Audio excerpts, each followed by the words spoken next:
point of the Chuang Tzu, who is a Taoist, is to go with the Tao.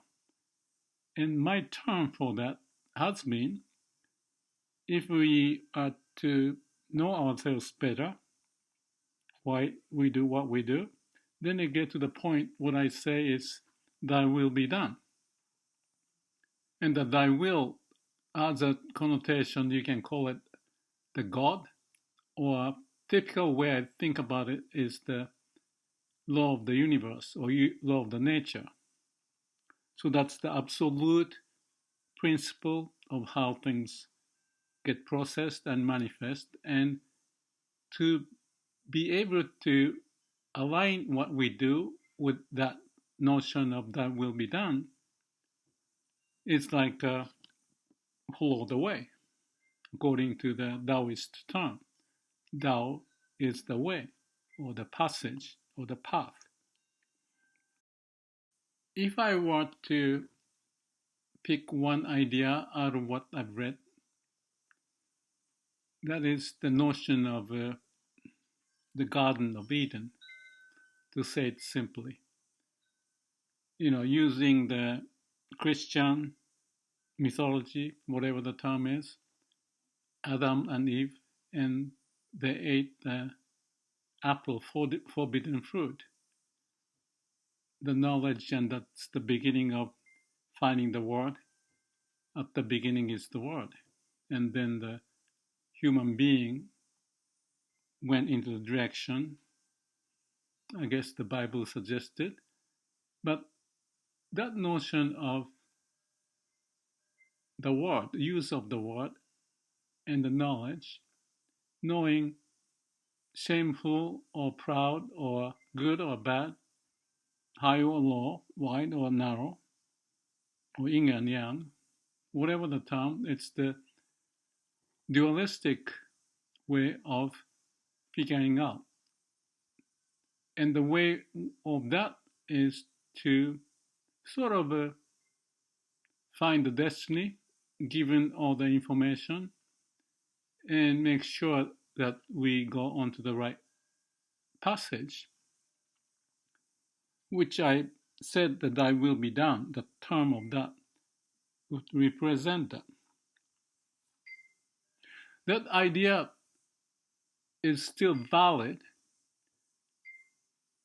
but Chuang Tzu gave me an insight, which is almost like, again, I have to be careful that if I'm not jumping into the conclusion, but my sense is it is almost like, instead of going forward with the word and the dualistic notion of this and that and yin and yang, you can find the way. So all the Christian or the Buddhist or the Zen idea and the Tao Te Ching still melt together with that notion of being, if I just pick that one as the key idea. What is being? It's the here and now, living in the moment, living in the now, and you see the world clearly as it is without interpretation of good and bad. So it's a pure awareness of being, and there we find awakening, and awakened life can be continuing. There may be a mini awakening because we get into trouble or we realize what went wrong or whatever, and then go through the Sila Samadhi Panya or PDCA, Plan, Do, Check, Act, to reflect and learn from that so that we can be walking on the path, the finding the destiny, and living with the path is the destiny. So, like Buddha may have said, everything is impermanent and life is suffering, but there's a way to go beyond the suffering, and there's nirvana, awakened state and of being that is eternal, absolute, and that's what it is. So it's dangerous to use word, but in a way, this part that I just shared is fairly simple. That I have been orienting myself to be in the now, every now and then checking, if I'm using my brain in the wrong way, or even to stop thinking, stop and observe what's going on, shikan, or samatha vipassana, or checking the breathing, inner body sensation, or the muscle if it's tight or not. That indicate that if mind and emotion is shifting around, that you have that the biofeedback kind of a situation to see if you're aligned and not at peace is as you are, is what I see it. So just hearing this wind chime, cicada, the clouds movement, I call it melting into nature. That gives me the sense and even the blissful sensation of being in there as opposed to be confused in the mind. So that to me is fairly clear, although there will be a lot more to be done because life will throw you lots of hurdles and the mind get into it and then get confused because of the complexities of this and that, unknown situation popping up. So that passage is eternal. Now, I think I've posted many videos along the line of that by using the word of melting into the nature or calm and quiet mind or Shila Samadhi Panya and mini-me or all various videos. But the point of this, back to Chuang Tzu, is that his view is very simple in the sense of almost like a pure awareness and being. So it's the same, except the angle is much pure because Buddha's case was starting with suffering and eliminating and getting into nirvana. And Chuang Tzu's case, his book and Thomas Marton's one is I'm reading, lots of interesting anecdotes or the stories that carry lots of interesting ideas in it. And if I can capture some of those, which I can do possibly, it is as if he is proposing for us to live in the Garden of Eden. So that's no action, no mind.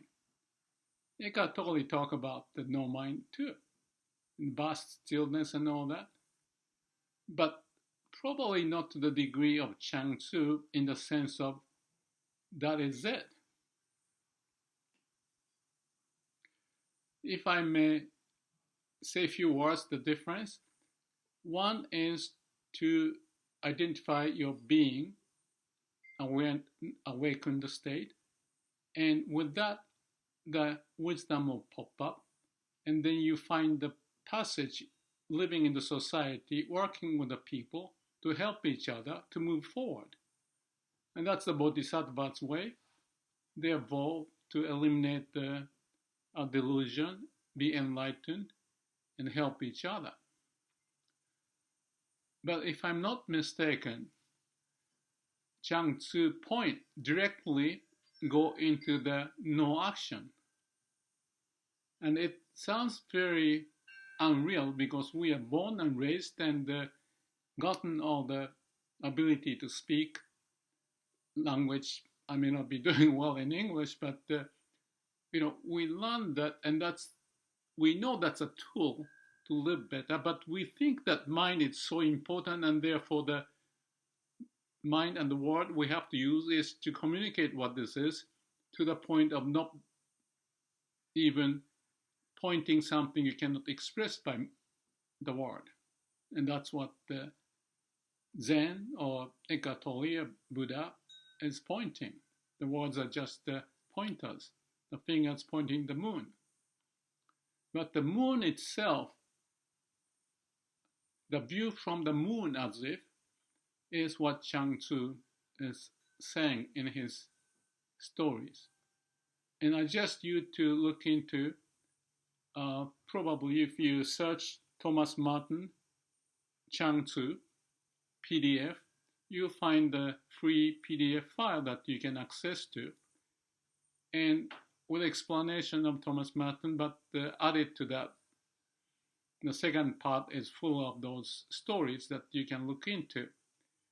And my suggestion is not rush to read all of them, but one or two at a time to digest what it's pointing. And I think you may find that the notion of Tao, non-action, is purely living according to the law of nature. The manifestation of that may be similar to what Buddha may have said, or Eckhart Tolle is pointing, because I've read so many of the books and the videos, so it's very fresh for me, and I can relate with what he's saying very much, but not to the degree of Chuang Tzu, with humor to point. So let me just give one example. I think this is about the chaos. Maybe that's not the best translation. But the point is about cracking the safe was the title of the story.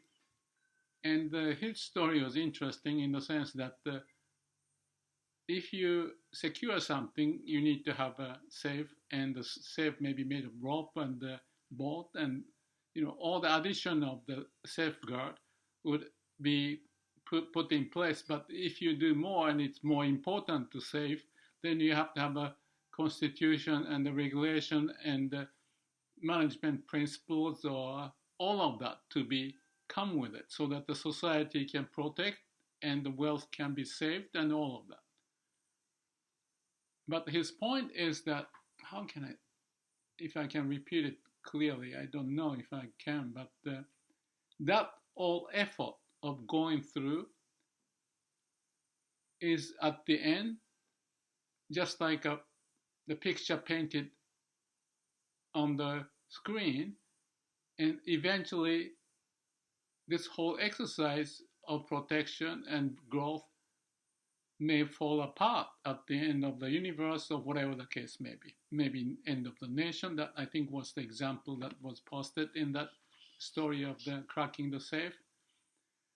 So his view is not micro, but totally macro, but also into the level of the human emotion and the ego and all of that. But approaching totally unique viewpoint that I realize. And I see that strong relationship with Lao Tzu, Tao Te Ching, but probably very enlightening in my eyes to go through his stories. And by reading, I feel at ease. And that's what Daisetsu was pointing. The aim of Zen, in his case, he was a Zen scholar, is to find the peace in mind.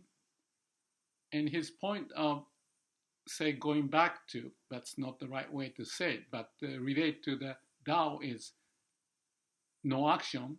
Therefore, the human action is unnecessary, counterintuitive, because you learn the language and skills from young days, but it's like a protection from the robbery of the safe, that you have to be creating wealth and the fame or whatever, or the philosophical advancement and how wonderful you are.